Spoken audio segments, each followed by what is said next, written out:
So we're going to respect each other, but trust me, there is everything here from, because we've done this a lot, and there's everything here from flaming Obama supporters to flaming Ron Paul supporters. So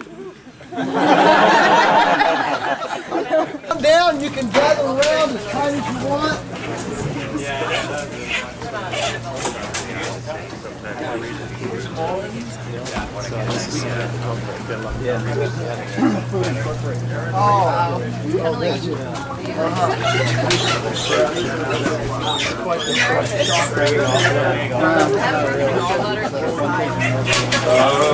Yeah, that's right. I know, I noticed it.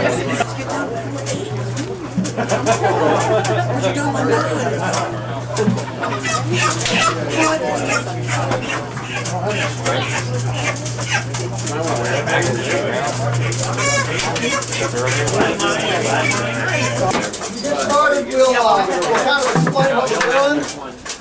Everybody put your attention on Grady there. He's going to tell you how to kill.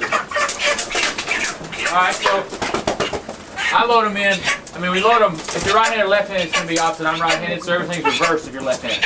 So I load them with feet to the right, head down, and then you can get a hold with your thumb underneath their chin, and then your forefinger goes right above their comb, and you can hold on to them with just two fingers, keep your hands away from everything. And there's a little spot right here where the feathers aren't, where there aren't any feathers, and that's where I'm going to start the cut. So I'm cutting down and away, and that cuts that carotid artery right here. And then I missed the windpipe. You don't want to cut the windpipe. So you can come on around here and pick up where you left off and cut the other side, and that gets the other side, and then that bird's dead already. And he's going to start flopping around, but that's all nerves. Yeah, so it's as simple as that. They go flatline in about 5 to 10 seconds. Is for humane reasons and all that stuff. In this killing, the Levitical style killing like this, they'll be flatlined, passed out in about 5 to 10 seconds with that amount of loss of blood. By not cutting feathers and picking up that second cut, your knife will last all day. You can go higher up into the neck where you're sawing on those feathers. Your knife won't last 6 birds. So that's real important to keep your knife going the rest of the day. So as the autonomic nervous system continues to function, the heart is still beating, and it's actually pumping the blood out of them. In the industry, they electrocute them in order to stiffen them so they can mechanically do this, and as a result, it shuts down all that, and so the blood only gravity drains as opposed to being pushed out, and that's why when you buy chicken in the store, if you can, if you ever do that, because there's all this black around the bones, that's all clotted blood that stayed up in the carcass because they didn't bleed out very well. The couple times when we've had our chickens processed under inspection at other places, the blood drainage is half what we get here. It's way less blood.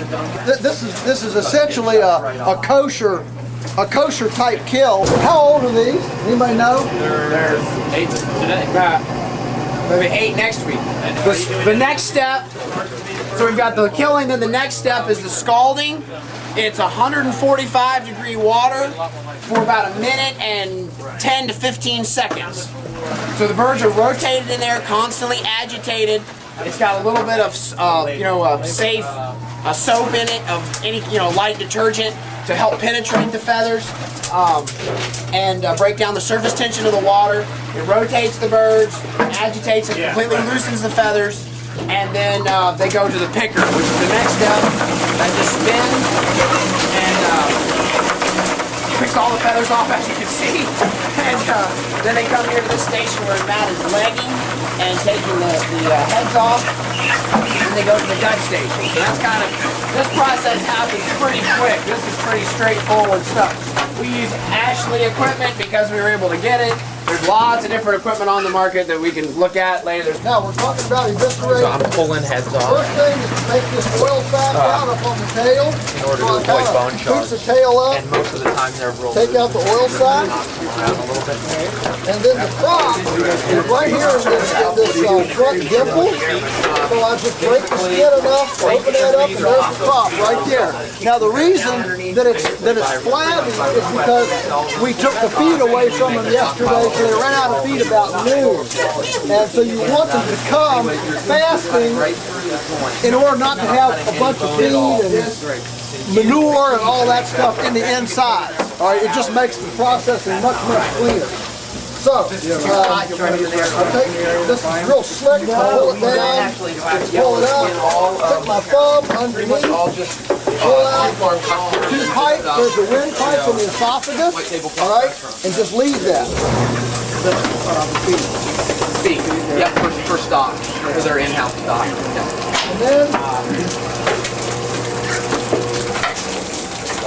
And then we flip it around, pull up tight, cut real close to the vent down here, just open it up.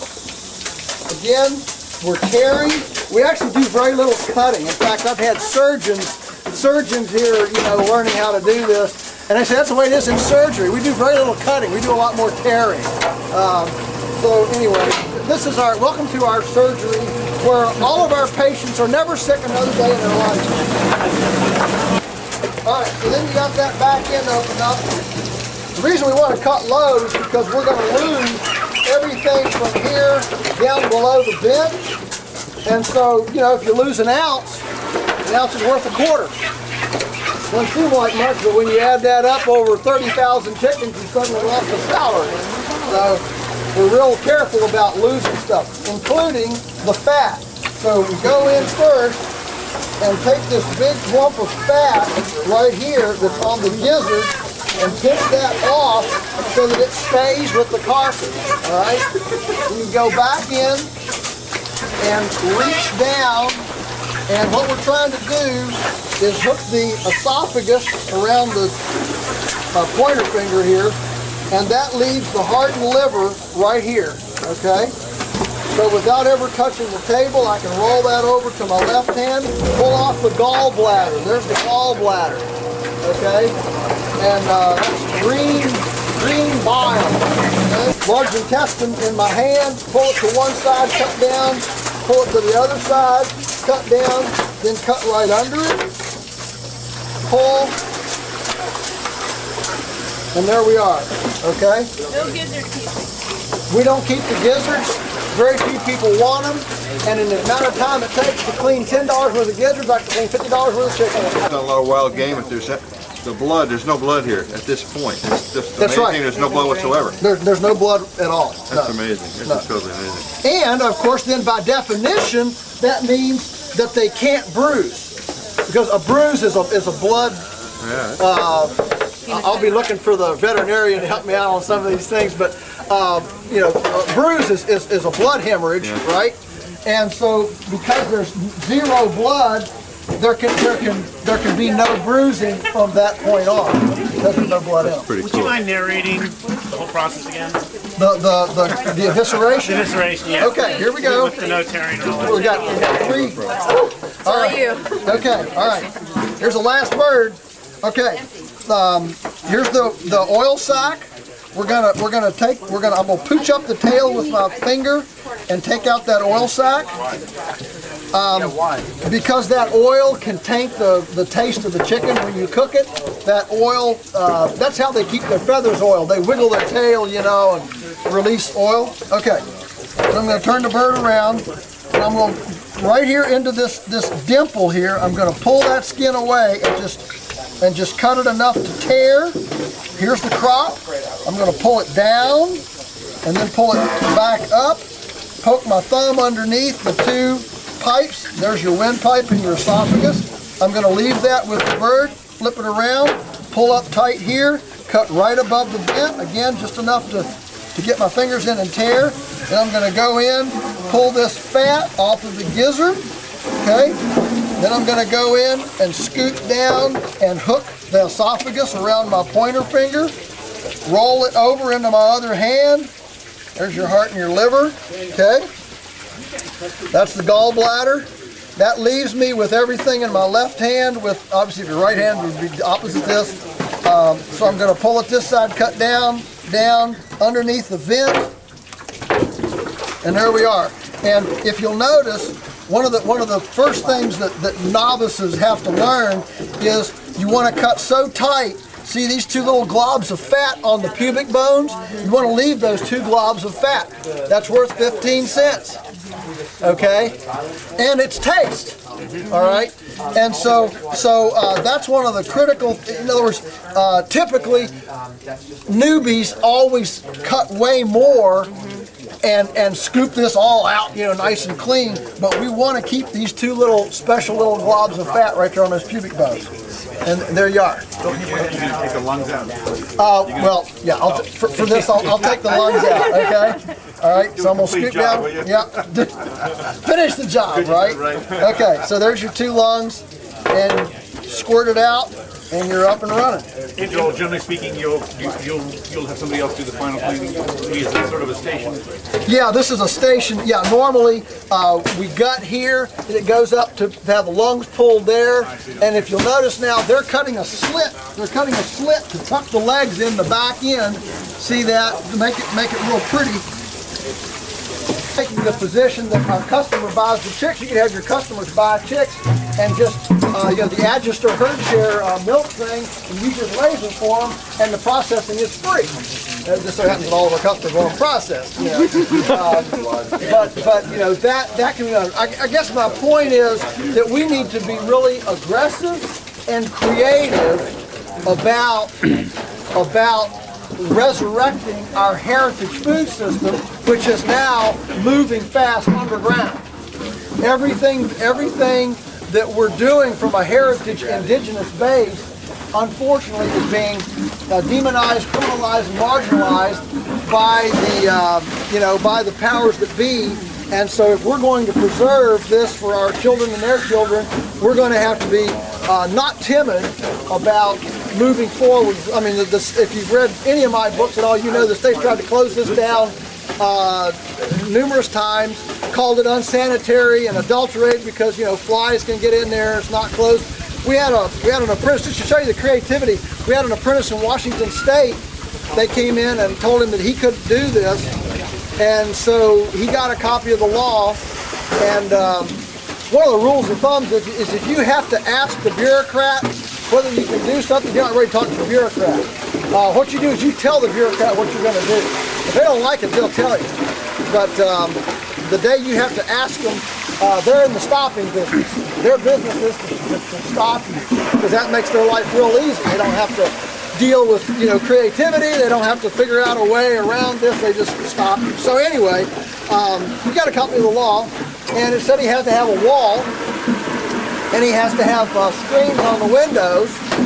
And so it didn't define how tall the wall had to be or how big the windows had to be. And so he poured a little slab like this, and he made 12-inch walls, went down to Lowe's and got patio sliding doors, okay, and made the whole wall out of these sliding doors. So he got an open air screened window. So basically he had an open air window. They had screens in them. They had to pass them. And very, very creative. And so, you know, those kinds of things are, we're just trying to really publicize to show that you don't take no. You know, you wiggle, you squirm, you move around. So you do this open air all year long, open air is better, and you don't want it in a building? We don't want it in a building, because as soon as we put this in a building, then we would have dark corners, wet, dark corners that attract bugs, and that's why the industry has to fumigate, chlorinate, fluoridate, you know, procrastinate, adulterate, and everything else because of all these dark corners. You know, the sun is the ultimate irradiation, you know, source, okay? And so by having the fresh air and the sunshine and no dark corners, we don't get this pathogen toxicity buildup that you would. So that's why we've told the bureaucrats, when they tell us that, you know, they want us to have that kind of structure, we tell them we cannot comply with inspection because it would adulterate our clean product. Because our customers don't want a bunch of chlorine spread around. But with this little setup, with the crew, with a good 8-person crew, we can run nice and consistently 200 birds an hour. We just did 40 birds, and I mean, you can tell we were almost done before we started. So this, and what's interesting is that if you look at efficiency, person hours per pounds of chicken or whatever, you know, this is exactly as efficient as a Tyson processing facility. Exactly as efficient. Well, I had a homeopath, a naturopathic physician, tell me that's not the way it is. After I was describing to him, we use all these, you know, NutriCarb and hydrogen peroxide and biodynamics. I mean, we've dabbled with all of them, you know, and we don't see anything. And so what he said was no. Actually, wellness and sickness are in a bell curve. Sickness is at both ends and wellness is at the top. It's a wave. That's why if you have an infection, the doctor says take these antibiotics, and when you get well, if you keep taking them, then you have an addiction, and then you're back down to sickness. Are you with me? And so it's a bell curve. And so his point was that if you're well, the things that made you well, you can't get any weller. If you're well, you're well. Okay? If you get sick, you can die, you know, eventually. But if you're well, you're well. Okay? And his point being that here's a good example. Fasting. Fasting's a very healthy thing to do. Okay? But if you fast until you're well, and then continue to fast, what happens? Yeah. I think I've heard that before. I think it's called everything in moderation. Everything in moderation, yeah.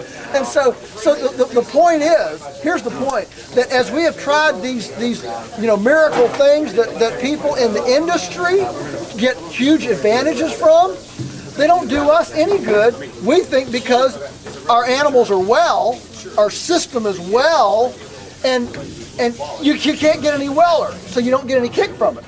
All right, now the rabbits are in a state of flux. We'll just take care of this right now. When I was 7, I got started in rabbits because it was something I could do all by myself, and I enjoyed it, and I wanted to get involved in that, and I could handle all the butchering and the processing and everything on my own. So I did, and then got it's one of those things. Got married, got really busy, something had to go. Built them all the way up to about 80 does when I was in, you know, 18, 19, 20 years old. Anyways, life got more and more busy. Something had to scale back. We scaled them back. You know, just a token herd, 20 does, just kind of keeping them going and keeping the concern going, if you will. And then Matt has now taken them over for the last year, 18 months, and has been completely in charge of them all. So I'm doing this only because I'm a little faster at butchering still. I'm still a little faster at butchering than he is because I've done a little longer and a few more. But as far as when we go to the rabbits and stuff like that, he's the one doing them. I'm not taking any credit for him right now. He's doing them kind of as a subcontractor. He's getting paid for the rabbits that come off. He's selling the breeding stock. I'm just doing this for demonstration purposes only. These rabbits are 12 weeks old. They're coming off the hairpin outside pasture, so that kind of give an idea of what you're going to see when we go out and check those out later today or tomorrow, whenever it is. The nice thing about skinned animals is they're very simple to butcher. Beef is difficult just because it's so big. Skinned animals are very easy because there's no scalding or plucking or anything like that. So we do them very much like you would deer or squirrel or any other wild game, aside from the shooting, of course. So we just stun them in the head like that. What's the point of doing that, Daniel? The point of doing that is stunning, so they're not kicking around as opposed to the chickens in the cone. The rabbits would not fit. Why don't you do the same from the chicken?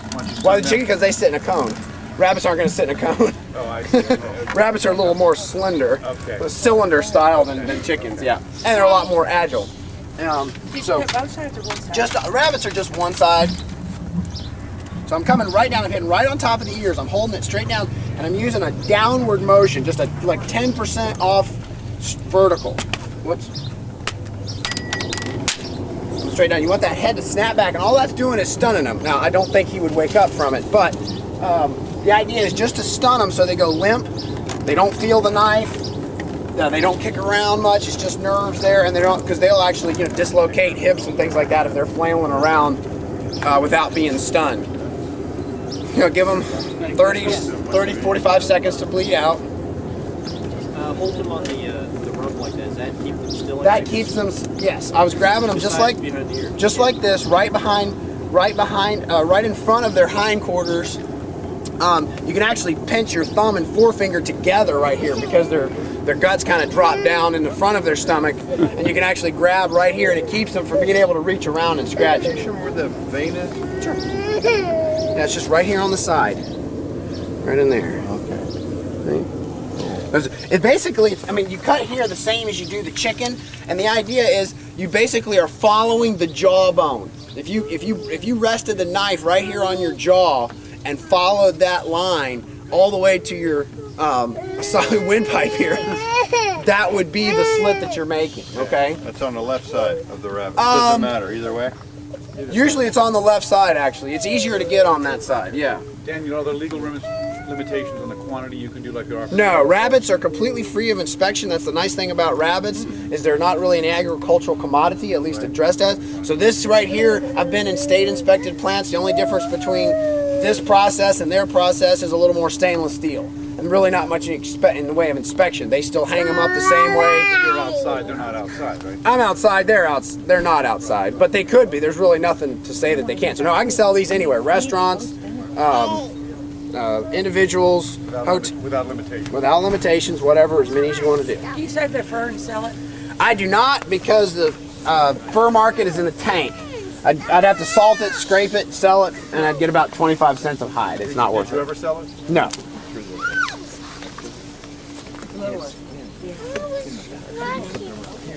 Now what's the rabbit market? Rabbit market is huge. It's absolutely huge. Who buys it? What do they use it for? Exactly. Everybody buys it. Everybody buys it. Individuals buy it like crazy, and they use it for baking, frying, stewing, whatever you would, chicken, things like that, all sorts of stuff. Is there a unique demographic that buys it? No. Everybody? Everybody loves them. I started keeping a waiting list, and I got to where we were going to be 2 years, and I quit. It's just nuts. Oh my gosh, 2 years. Now there is plenty of people who are interested in it from gourmet restaurants. Take a lot, but that's not the high percentage that you would think. So you're saving the liver? I am saving the liver, yes. So I mean, there is a percentage of people that are interested in. There is the high-end restaurants, but don't look to that as your only market. There's lots of people who want it individually, 4, 5, 6, 7 at a time, whatever. Do you differentiate in price between the market, the wholesale and the retail? No. So the restaurants pay the same price as the retail? Yep. When we get into more marketing, it's hard not to disconnect the two. I appreciate all throughout the days. It's hard not to disconnect. Everybody wants to know how you get rid of this product, right? This is all fine and dandy, but how do I get rid of it? What do you do with the rabbit's foot? They go. Yeah. You can have one if you want it. They're not very lucky. Just take it home as a keepsake.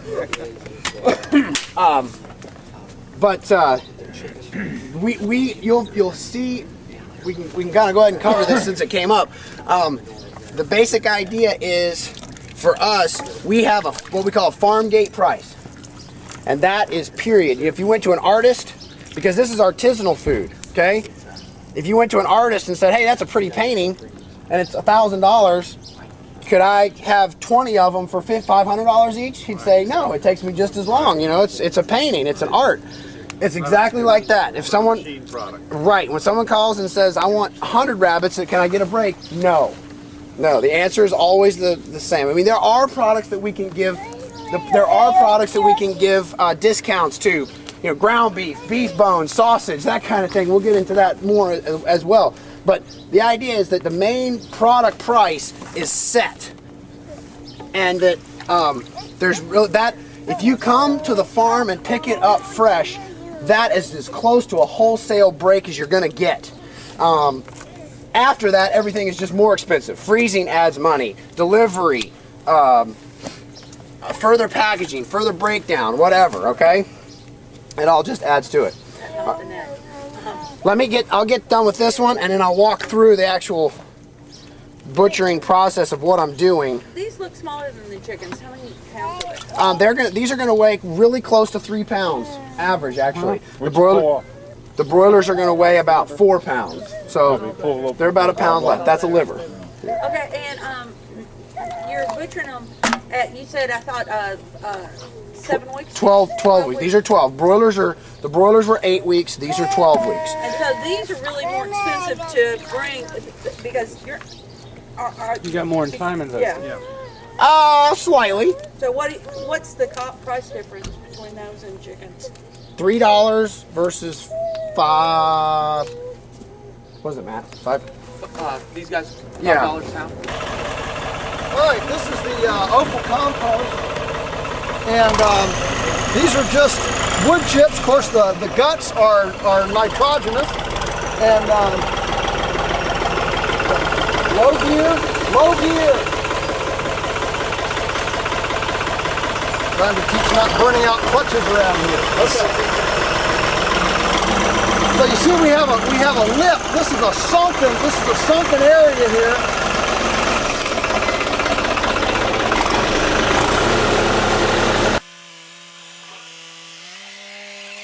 Kind of spread it out a little bit. Okay. Spread it out a little bit, and the reason you want this lip up here is in order to keep it from blowing out to the front. We use the sides because obviously this is a kind of a goopy material, and you don't want blowouts. Where are you getting your wood chips? We pay $10 a load for the rights-of-way utility crews like the Esplundi crews and stuff to dump here. And we get, I don't know, probably 100 truckloads a year dumped right here at the lane. $10 a load gets them to drive 10 or 15 miles out of their way to dump here. But it completely fills in itself. It doesn't make air tunnels like hay and straw do. And so yeah, the material back there is finishing. You can see the mushrooms. See these mushrooms growing up here? There's mushrooms growing all over it. That's showing that the decomposition is all through it. And what we do is, because we use so much extra carbon, because of the sloppiness and the high nitrogen of this material, we use extra carbon. And so what we do is this is a brand new pile here with brand new material, and this will go through 3 cycles. In other words, we'll build this one, and then we'll spread that, and we'll go back and we'll reuse this over here, and then come back over here. It goes through 3 cycles till we use up all the carbon. All right? I mean, there's no sense in just spreading, well, there is sense in spreading carbon, but I mean, the carbon is hard enough to get to. We don't want to just throw it away half used, and so we let it go through 3 cycles before we use it. Now, what can you compost in here? You can see the steam coming off of here. Mortalities, dead birds, obviously. Cows. I mean, anything that rots. Yeah, it goes in the compost pile. For a couple of years, while a little butcher shop was operating in Stanton, we brought back all of their bones in barrels, all their trim. And every week we had 3 or 4 barrels of that, and we would compost that here as well. The bones, of course, don't completely break up, but they just go out on the field and eventually go to nothing. We don't do this kind of composting with anything except guts. Any vegetable matter goes to the rack and house chickens. So we've got enough, and in fact, if you notice, Daniel said as we came down, the rabbit guts went to the rack and house chickens. And in fact, many of our mortalities, chickens, even go to the pigs. We are very judicious about that. If we have a tour coming through a bunch of kindergartners or something, we make sure we don't do it that morning. Because there's something about, pigs dragging around a 10-foot piece of intestine with a chicken leg dangling out their mouth. Kindergarten, society will only let you be so weird. You can be a Buddhist, and you can be a nudist, but a Buddhist nudist, that's just too weird. And so you have to stay within everybody's weirdness capacity. And so, yeah, I mean, the fact is that these omnivores, that's the food chain. Everything's eaten and being eaten. And so as long as we're in that food chain, it works. What's not in that food chain, for example, is cows eating dead cows and chickens. All right, they're herbivores. But as long as we stay within the natural, eaten and be eaten thing, we don't have any problem with it. What's the rationale for pigs eating chickens? Pigs eat meat. Pigs eat bugs. bugs. They're omnivores. They're very. Throw the whole chicken in there, feathers and everything, and throw the whole chicken in there, feathers and everything. They'll fight over it. It's like a Snickers bar. They fight. It's a treat. It's their sushi. It's their treat. Exactly. And so they act. Interestingly, they don't eat very much. It's like a vitamin pill. It's like a little supplement. They don't eat very much. You can't throw 10 chickens in there. They'll be there, for 4 or 5 days. It will continue to heat for about 120 days. In fact, for fun, one time we put a bunch of garden hose in and had a water. In fact, in France they do this. They build compost piles right up against a house and coil water line up in it. And it's their water heater, and it'll run for 120 days. You just turn it over, or do you add more offal? We add more offal. Good question. Yeah. So we're using the carbon gets 3 injections of offal until it's actually decomposed enough to really turn to humus and use in the soil. Yes. Can you get the nitrogen locked down into the dead bodies of microbes that eat on them, and so get that stabilized and no smell, and we're up and running. I mean, so if there's still stuff that'll take 4 or 5 years to break down, big deal. We're just filling that pipeline. Point is, we just spread everything we can get a hold of, and you just keep going. What about urine on it? Urine on it? High nitrogen. Yeah. Well, yeah. If you want to take a leak on it, we're heading out. Okay, these are the pastured broilers and turkeys. These are just floorless shelters that we move every morning. You can see where they were yesterday, right here. And then they were all moved this morning, and they moved, one spot. And then they just move across. So we've walked across where they've been. And there's about 75 birds per shelter. And along with turkeys here, which again, I'm not going to talk much about turkeys right now. We'll talk about turkeys in a few minutes. But let me move one of these and kind of show you how we do it. You just have this little dolly here, and you just slip it under, okay? And that breaks the ground contact. Take the feeder out. And then the birds just walk on the ground to the next spot.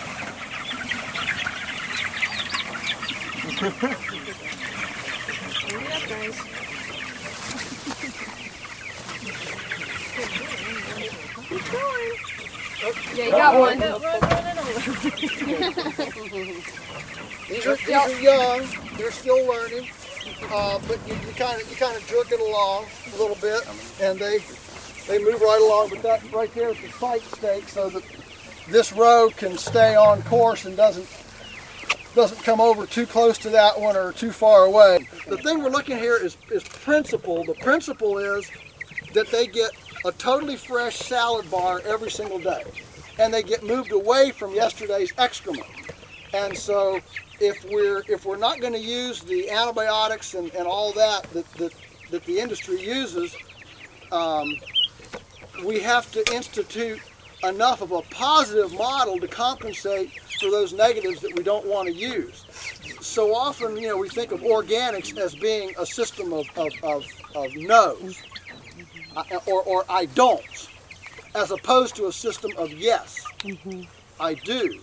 And so we make a big deal about this is a yes, I do thing, not as much about I don't use these things, but I do this. I give them a fresh salad bar every day, and that everybody can appreciate what that does. Now, And before these came on the field, you ran your cattle first? Yeah, and what's the... Okay, yeah, what we did on this particular field this year was we grazed it 3 times with the cows, and then we let it go for hay. And of course, behind the cows came the eggmobile each time, behind the cows. Okay. And then we let it go for hay. We mowed the hay off. Now we're running chickens on it. And then, of course, we'll graze it again behind the chickens and run the eggmobile across. Okay. Up in that field, you'll see where we've grazed it two times. Then and then the eggmobile came behind the cows. Then we ran the broilers across it, grazed it then a couple more times, ran the broilers across it, and then now we're running turkeys across it, and then we'll graze it again. The point being that one of the absolute secrets of what makes this farm profitable is this synergistic multi-enterprise stacking of complementary enterprises on the land base. When you add up, the chickens are at 500 birds per acre. We cover 1 acre with 500 birds, and so if they're worth $12 a piece, that's $6,000 an acre. And then you have the eggmobiles at $300 or $400 an acre. You have the beef cattle at, say, $500 or $600 an acre. And then you have the, let's say, turkeys at another $1,000 an acre. Well, you add all those up, and you're up there into the $6,000 to $7,000 per acre return, gross. Now, it's not net, but anyway, gross sales per acre. And all the neighbors, and we have great neighbors, and I'm not dissing neighbors, I'm just trying to make a point that every single neighbor that touches us, their maximum return per acre is about $250 a year. 7,000 is way more than 250. The point is that actually generates enough. Then you actually have a business. You don't have a charity. You actually have a business that's generating income. When we talk about farming, you go to so many farm conferences, and yes, that's right. You've got to deal with expenses, cut expenses. I'm all about cutting. You can see these shelters there. I'm all about cutting expenses. All right, but at the end of the day, cutting expenses only gets you so far. At the end of the day, we got to generate income. You got to buy a pair of shoes, or take the wife out to dinner once in a while. Okay, so generating income is just as important as cutting expenses. This is 10 by 12 by 2 feet high. Yes, there's 75 in each shelter. Yes, and that gives us an effective coverage. If you take the 5+ weeks that they're out here, take the 75 birds and the square footage per shelter times the 35 to 40 days that they're out here, it gives us an effective coverage of 500 birds per acre. If you take the amount of feed that they're eating, it takes exactly 1 acre of land to grow the feed that 500 birds will eat. And the manure that they're producing, the nitrogen they're producing, that is right at the amount that an acre can metabolize. My point is that there's a lot more here than just maybe meets the eye. When you get that many things lined up, then you're kind of in the ballpark as far as balance and knowing where you are. But we know that we can put on a lot more than average because we are metabolizing off of this pasture 400 cow days per acre as opposed to the neighbor's 80 cow days per acre. So we're turning a lot more solar energy into biomass, which gives us a heavier sponge to metabolize the nutrients into than a typical continuous grazed farm. I don't see, at least I haven't been able to see, another system that is more efficient when you look at all those different things and getting that fresh salad bar every morning that stimulates the ingestion of green material. Because in the day range thing, trust me, the very first morning, they're going to eat the ice cream. Animals always eat dessert first. Second day, they're going to ingest less green. It's going to be a little bit stale. Remember, they walked through it yesterday, all right? Third day, less. Fourth day, less. Before you know it, they're not eating very much green. and then they're lounging where they were a week ago, and it just breaks down. Then you got big predator issues. We used poplar 2x4 studding walls. We used oak joists everywhere around, 2x8s mostly, and then poplar paneling on the interior walls. Stair treads are just walnut because it was what was dry, it was what was easy and accessible. So we built it from all right here on the farm. We were able to build it for about 50% of value. So if you were to go to a contractor and say, you know, a contractor will tell you about $100 to $150 a square foot, depending on how fancy your bathroom is. Well, they'll usually will give you an idea of what it is. We built it for about $50 a square foot, as it turned out, you know, final price tag. The whole size of the house is about 1,400 square feet, livable space up here, and then with a full walk-in basement downstairs, which we're in the process of finishing. A small kitchenette coming that's there in stages. The bathroom is finished. You know, walls, that type of thing are all up. Bedroom, that type of things downstairs. But this is what's upstairs. Took us about 3 years to build in between everything else that we were doing. Did most of the work ourselves with a lot of help between friends, and the apprentice at the time happened to be a son of an electrician, so he knew what he was doing, and he did the wiring for me. So a lot of help. I didn't do it all by myself, but we built it pretty much on our own as far as general contracting and stuff. And so if you have logs and lumber, it's a great way to value add your... There's about $30,000 worth of retail lumber in here. Yes. So that didn't cost us a penny except for the labor and some bandsaws and some gas. So the bandsaw mill paid for itself several times over just with this one project, let alone all the other projects that you'll see. Holding them back from being, you know, because you're scared. What if he falls off a ladder, or what if he, you know, 32 of which are Amish. Yeah. And yeah. Why didn't you use Amish lumber? I mean, why didn't we use it? We don't have any around here. Really? Because I mean, there's so. And surprisingly, a small number of logs to be milled. I mean, it was literally all the poplar came out of like, you know, 12 trees total. That's it. So you say build a house, oh my, all this piles of lumber. It's really not. It's really not that much lumber. This morning, and so the turkeys are with the broilers until 8 weeks. Well, at 8 weeks, of course, then the broilers are butchered out. So then the turkeys come in to this arrangement.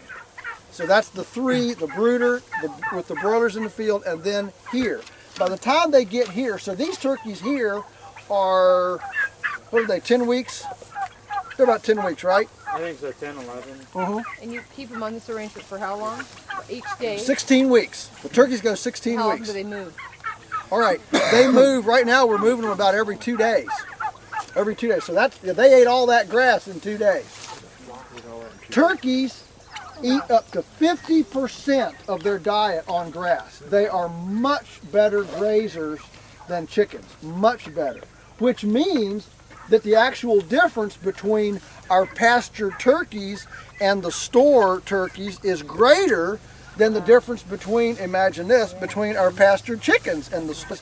Even the industrial beef is raised on pasture for 2/3 of its life until it goes to the feedlot, which of course ruins it, but they're still on grass for 2/3 of their life. Are you with me? Yeah. Whereas turkeys, which can eat way more grass than a chicken, of course, turkeys in the industry, they never eat any grass. But since their grass component instinctively wants to be much bigger, it makes our pasture turkey differentiation from an eating, texture, nutrition standpoint much more dramatic even than a chicken. Does that make sense?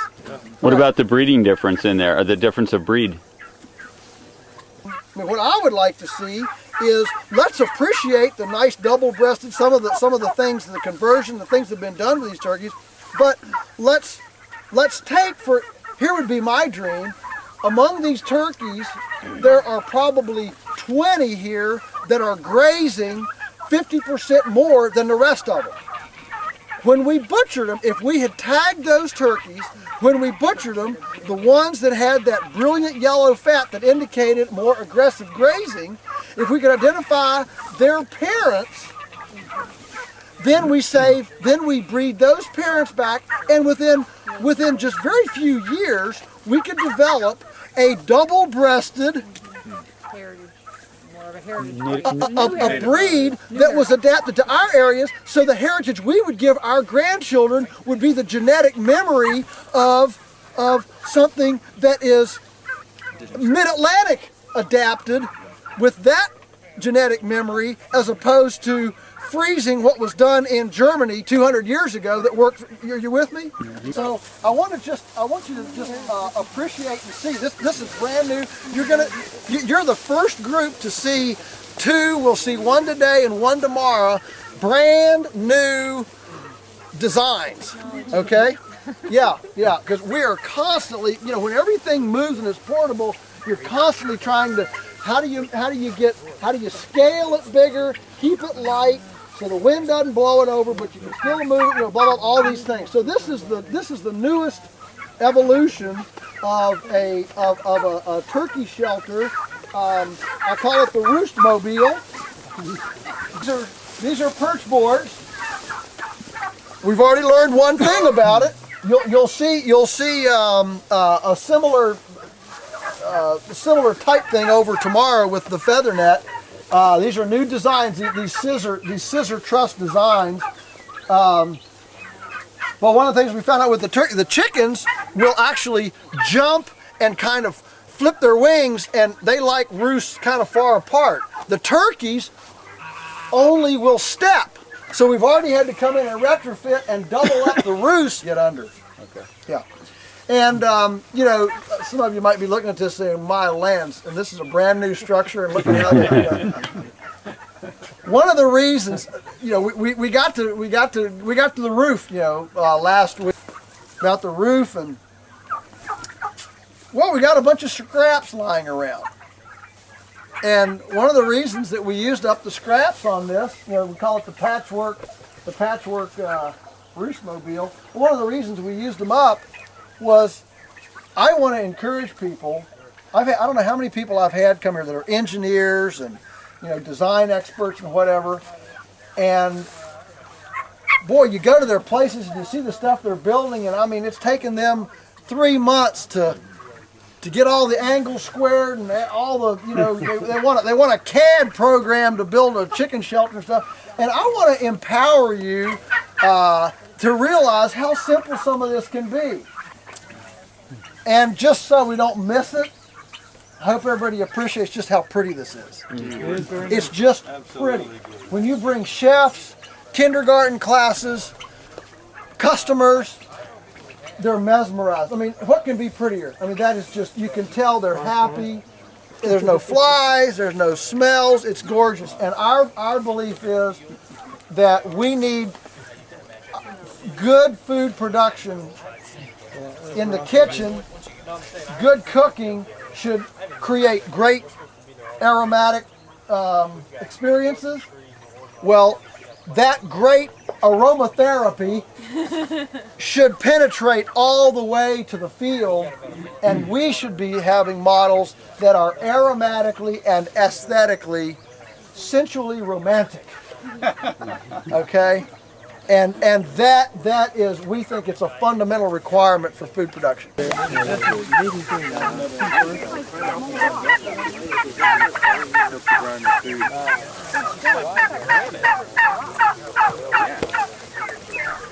pretty big. Yeah, a grit. I was thinking, little, coarse sand. But I don't know. This is rock.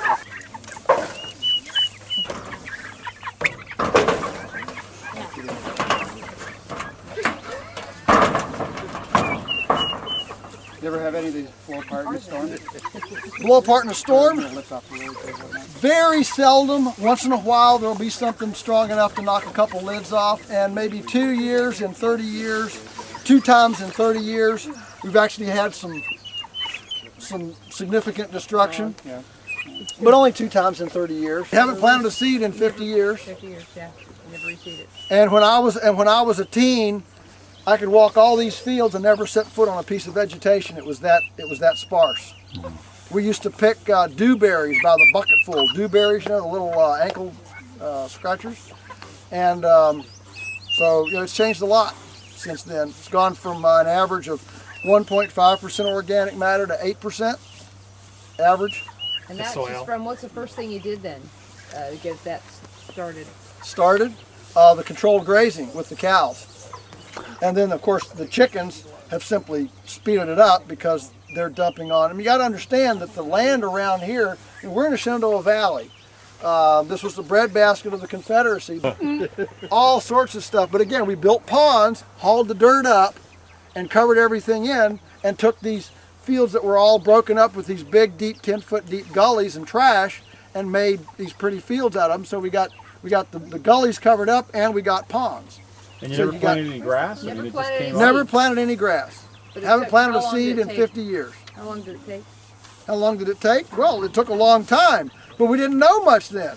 If I'd had me now, then I think it could be done in 5 to 10 years. By not laying down any seed?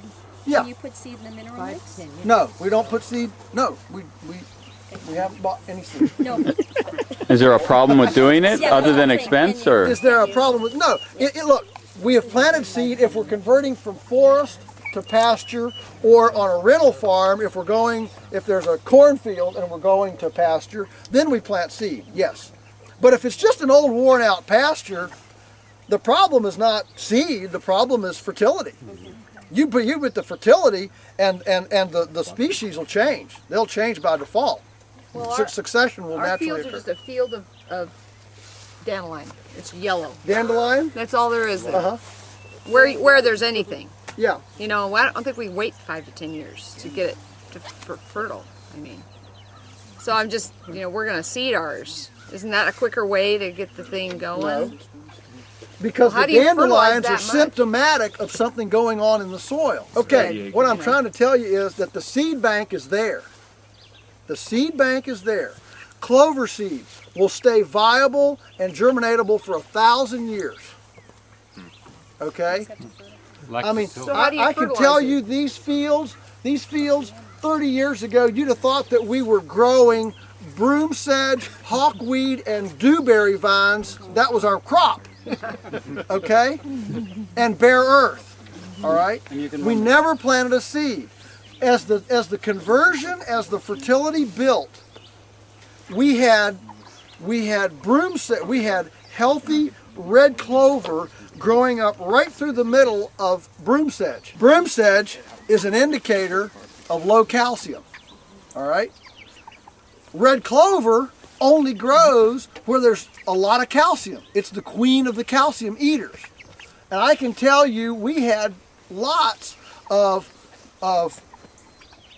broom sedge clumps with red clover going right through the middle of them. Well, how do you explain that? Yeah. Well, how you explain it is that, yeah, we could have spent $10,000 on lime or done dramatic things, okay, but what we were doing was we were seeing a 3-year gradual conversion, and these seeds were waking up saying, oh, now there's enough calcium to live, or whatever they say to each other. But in other words, the environment was conducive to the queen of plants, and the broom sedge gradually just died. It just, the soil became too healthy, and it just died. I mean, a lot of these weeds, these problems, alleged problems, they are the rocks that you have in your soil are just as full of calcium, molybdenum, boron, anything else as they've ever been, okay? The problem is that it's not being released. Well, how do you release the minerals that are in your rocks, in your soil parent material? How do you release that? You release it with decomposition. If I took a rock, set it up here on this and said, I want to find out how much molybdenum, cobalt, zinc, boron is in this rock, we could treat it with numerous reagents, sulfuric acid, hydrochloric acid, different acids to break out those minerals, okay? Guess, you know what the most efficacious acid to use to find out? Carbonic acid. Carbonic acid is created when organic matter decomposes and releases carbon dioxide, right? Decaying organic matter releases carbon dioxide, and when it touches soil moisture, H2O, it makes carbonic acid. So my point is, before we start throwing a bunch of stuff on the soil, let's get the decomposition cycle kicked in to be making carbonic acid to break out the calcium that's in the soil. Are you with me? Yeah, well, so you just throw some chickens out there, or throw a few cows. I mean, it's had a bunch of cows on there, but obviously they. Well, you start your controlled grazing, and you start moving those cows every day and letting the biomass go through its blaze of growth curve, so that you've got biomass, vegetative matter, enough to decompose, and that's the way you start. The easy thing to do is to throw money at things. The hard thing is to take what we can grow and fully leverage them for income and resource allocation with what we can grow. But in North America, we should be eating 4 times as much grass-finished herbivore and 1/4 the amount of poultry and pork, which is essentially an omnivorous scavenger. Throughout the history of civilizations, pigs and poultry have been essentially sanitizing scavengers for the mothership, which is herbivores. Okay? And so big picture, we should be doing that. We should not be running a grain-based agriculture. A grain-based agriculture is unsustainable. The only kind of agriculture that's sustainable is perennial-based, and that's grasses, legumes, forbs, and trees, with a long rotation of grain tucked in it as necessary, and vegetables and things like that. Are you with me? So what happens here is that Amanda gets paid a certain amount for every dozen eggs that she produces, and a certain amount for every saleable broiler she produces. So there's no wages here. It's all totally commission. And so that's an incentive to make sure that predators don't eat the broilers and predators don't eat the chickens, and to have the eggs in good condition and as many as you can get, and that sort of thing. And of course, we're paying the rent on the house, so we can bury that in our, expenses at Polyface. And obviously, this is all to minimize taxes. Right? I mean, you want to minimize your income, at least your taxable income, or the apparent income. And we also give, what is it, a half a beef and a half a hog, something like that.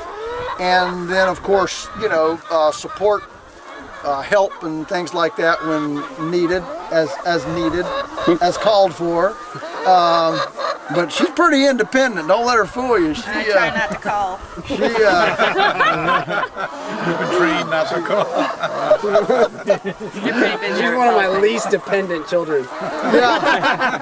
My most independent child. Well, the most baby, because all the means of production belong to Polyface here, unlike Buxton. That's right. Out at Buxton, in that situation, at Buxton, the place 40 miles away, in that situation, we have a couple there that's being mentored in by one of our former apprentices. So he's paid a salary. His job is to mentor them into this. They're from Detroit, never been on a farm in their life. But the idea is that after this 1 year, initial first year, then if they want to go forward with it, then we work out a 5-year no-interest repayment plan for the infrastructure that we put into the place, the portable infrastructure. The non-portable, we've got our separate deal with the landlord, okay?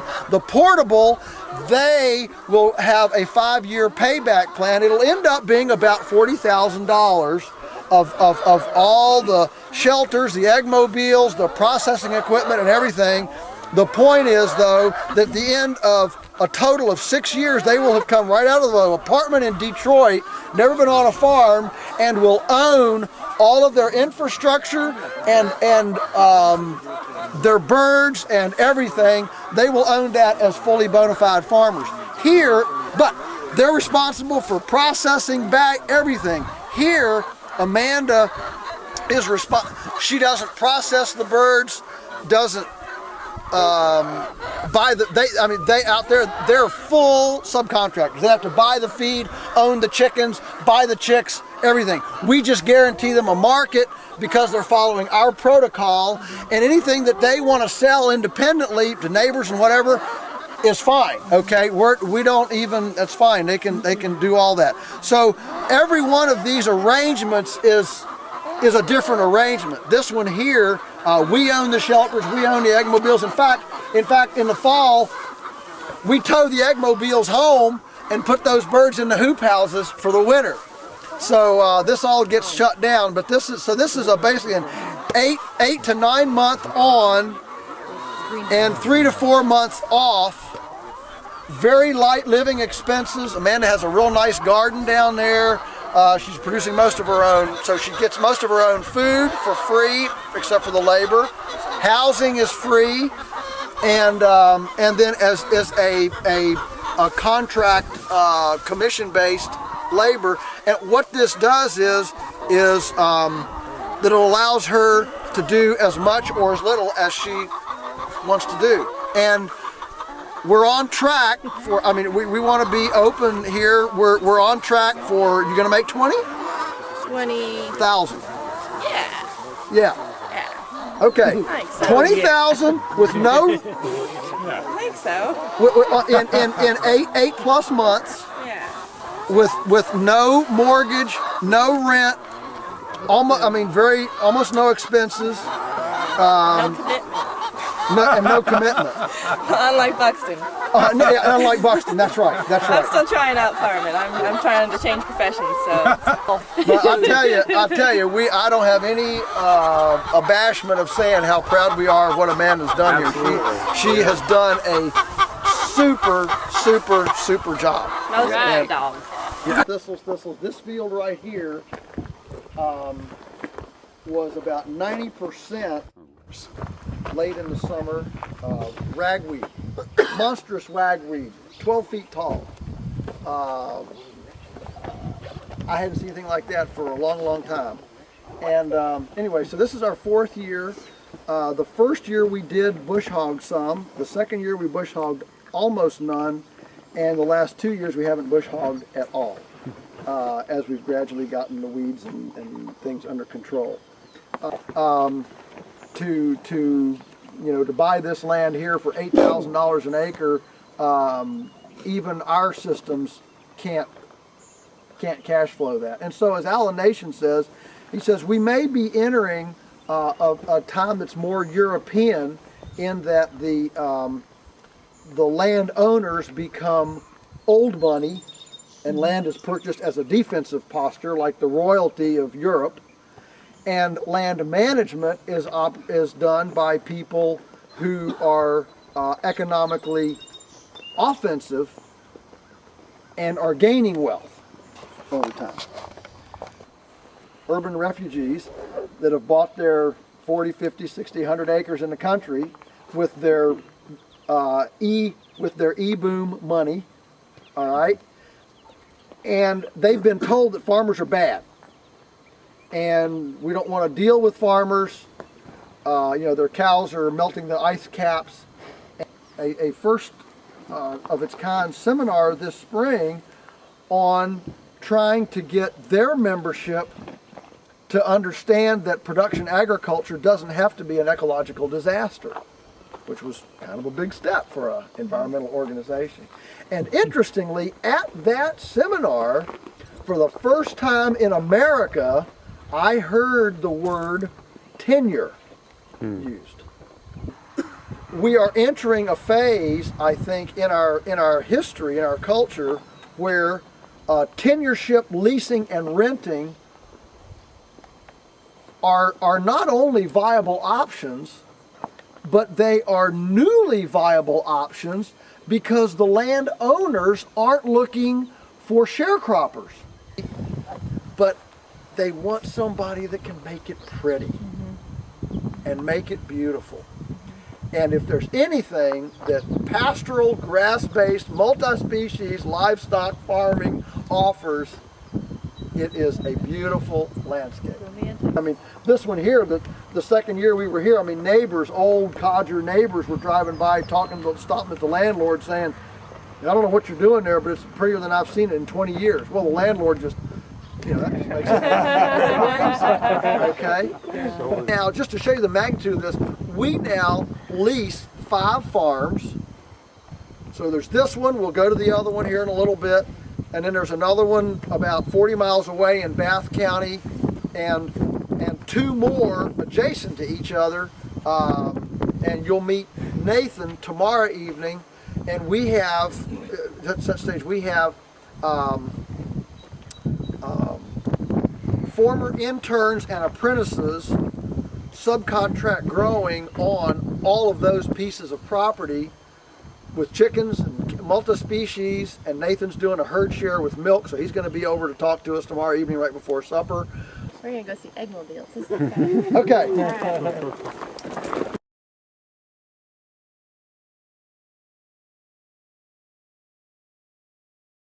Go ahead. The bird with the feather stretching going on. Yeah, they're just working hard.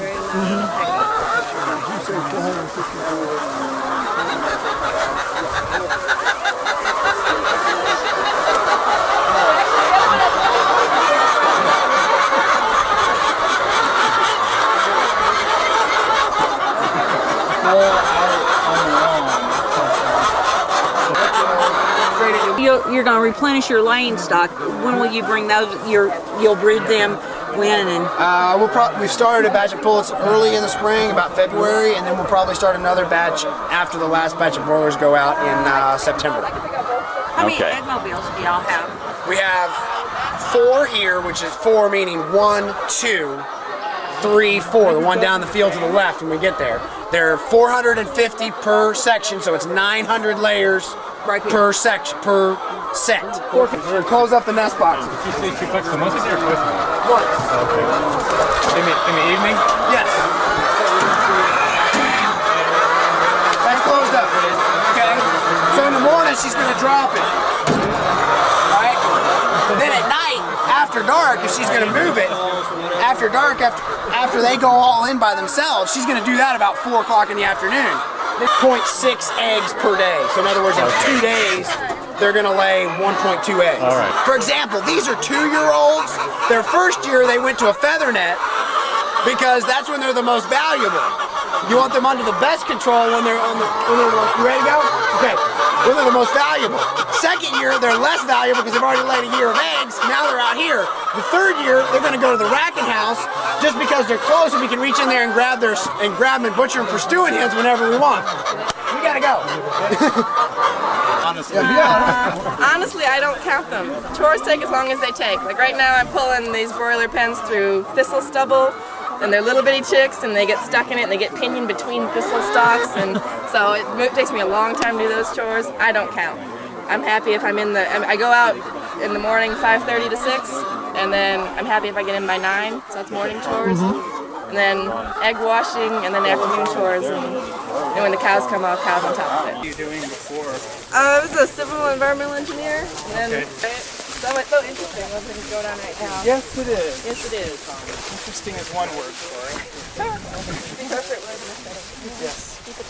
These birds are how old? 6?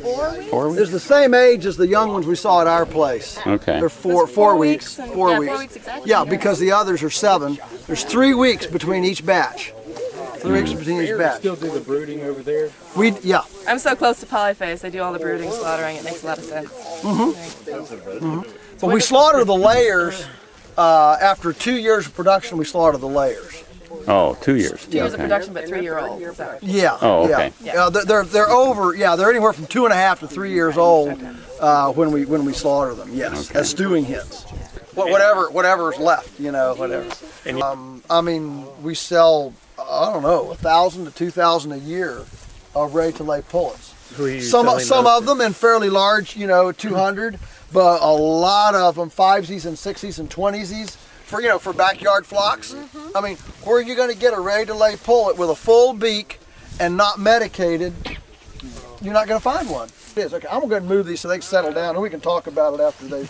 It takes them a little while to train up to the whole concept of your grazing as opposed to that unlimited wide open Yes, it space. does. This is back to instinctive primal grazing, like, you know, wildebeest and buffalo and Cape buffalo in Botswana. But you have a fence here, and in Botswana they don't have that. They have lions. Yeah. I think they'd rather have a fence. No, it's dead. I'm gonna roll this up and just let them right into the next next paddock. Suck, come on, gal. Suck, come on. All your buddies up there. Yeah. Too shy.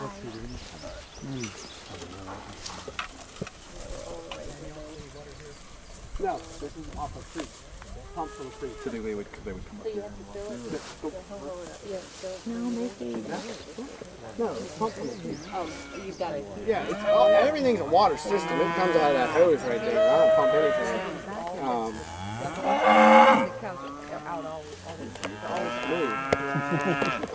This paddock was slightly long.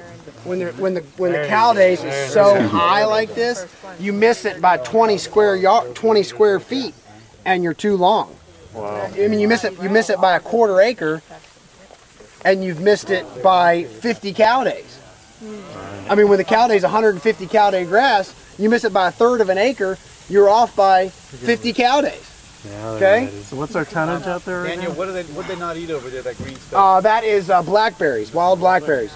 And will you do anything with that? Or? We are actively jihading the blackberries. Good luck. No, they are about half of what they were when we got here, and we've only been here 4 years. What do you do to them? We hit them with the cows with this mob stocking. Yeah. We wait till they start sprouting again, and then we mow it. Okay. And you just aggressively go after it. Yeah, we can bring in goats, but I don't want to fool with the fence. Don't ask. So Daniel, now he gets rid of the thistle? That's a thistle and blackberry. So we'll hit, as soon as the blackberry flower, we'll mow them twice. As soon as the blackberry flowers in the spring and puts out leaves, we'll hit it because it's weak. And then the cows will graze it, and then we'll hit it again. Oh, sorry. That's why I grow them commercial. Well, just listen to that sound of them going through all that. Yeah. Cool. The kids in the candy shop. Yeah. Well, that was awesome. Once the first one went, they were gone. You don't have to train them too much. I mean, they learn to run to the next. I'm under the impression that if we all weren't standing here, they probably would have been over the corner.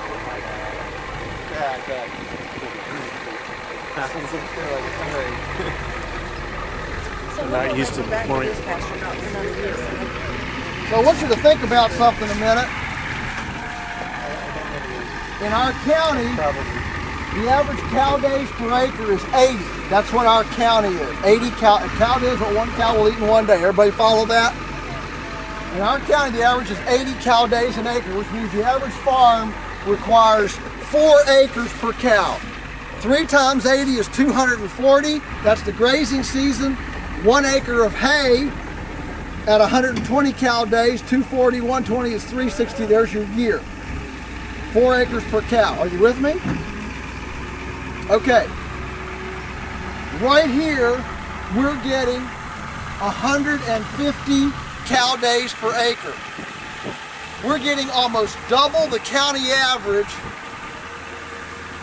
the whole year in this one grazing time. And we're going to come back and get another. So we're going to get 250 cow days off of this, which is 3 times the county average.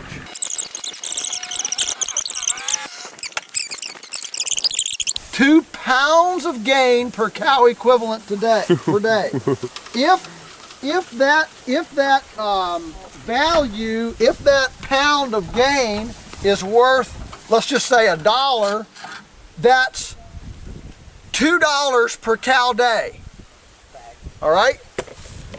So so the average farm is grossing in total value $160 of beef per acre per year. Okay.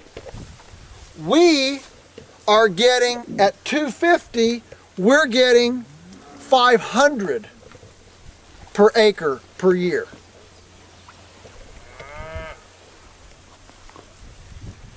You rounded that down here and there along the way. I did. That's a very conservative, okay? The point being that land rental is based on $160 an acre. So we can basically pick any acreage that's for lease. All we've got to do is call up and increase it 50%. For us, it's a negligible cost. It's about $300 per hour return to labor. So I'm trying to make sure that everybody understands the economic picture of moving these cows every day rather than being an economic and a labor drain. It is absolutely the most profitable thing, the most no-brainer activity you could do because of all of the increased benefits of letting that grass go through its blaze of growth curve. So this is what's called, it's what I call mob stocking herbivorous solar conversion lignified carbon sequestration fertilization.